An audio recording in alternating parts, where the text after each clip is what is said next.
La sua vita tranquilla trasformata in un vero e proprio inferno. Una parrucchiera di 30 anni trevigiana è stata costretta a licenziarsi dal lavoro a causa di uno stalker, un 25enne figlio di una famiglia della Treviso Bene.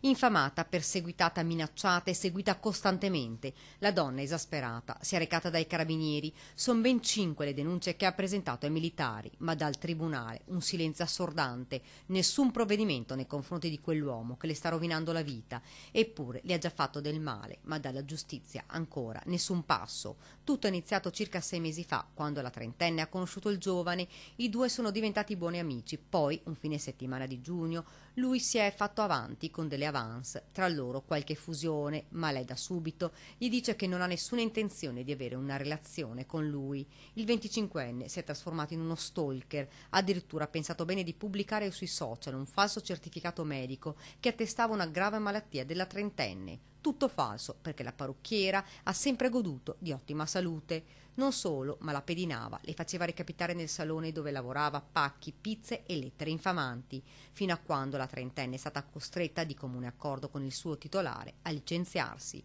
Una situazione davvero pericolosa e inquietante. Le forze dell'ordine non possono fare nulla fino a quando il tribunale non emana dei provvedimenti. Ma cosa deve accadere ancora? La parrucchiera ora è senza lavoro e in balia di una persona instabile.